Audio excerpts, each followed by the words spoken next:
From best-selling author and internationally acclaimed filmmaker Lynn Santer comes a tale of love, treachery, sacrifice, and survival in the secret life of swans. Set in a subtropical paradise, the reigning swan's ambitious daughter refuses to accept the ways of her kind, setting a chain of events in motion where hearts are broken, friendships are challenged, and lives are lost.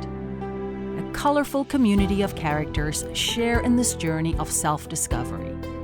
The cheeky immigrant duck, the courageous crow, the leathery old skeptical turtle, and the colony of prehistoric-looking swamp hens. Will paradise be lost, or an idyllic world restored? This enchanting young adult novel will warm the hearts and inspire the souls of all ages. Available on Amazon now. Chapter 6. Sunrise followed sunset as life continued on Swamp Hen Island. Hugh and Serena were caring for a new egg.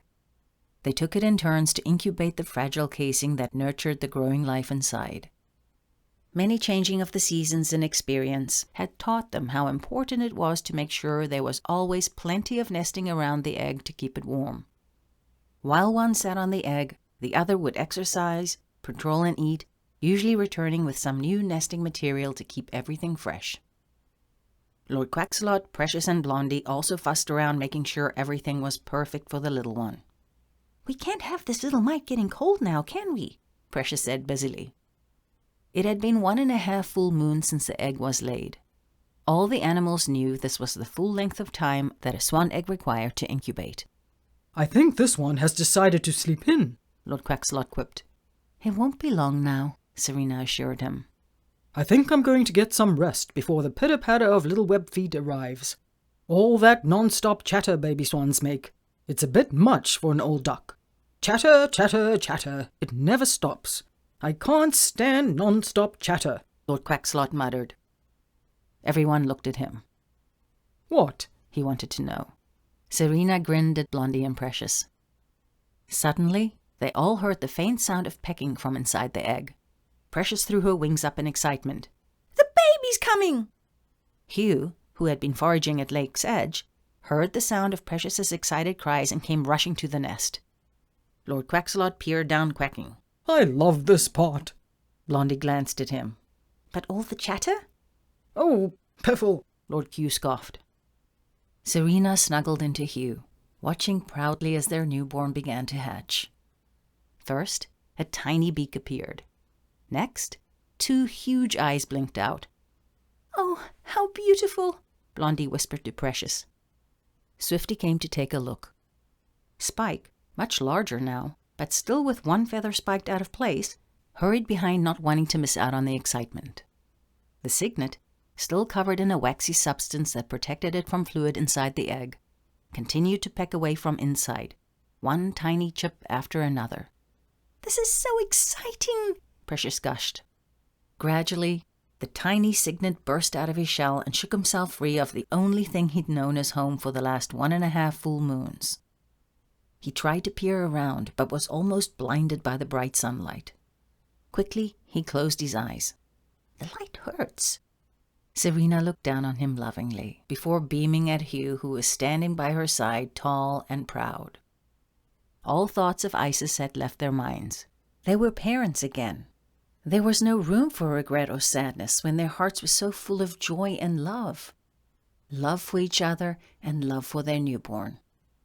"He sure looks like he's going to be a chip off the old block," Swifty commented.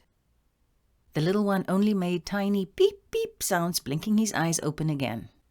"Oh, aren't they adorable at that age?" Precious cheered. "Beep-beep," the little one repeated, gazing up at the enormous towering figures of his parents.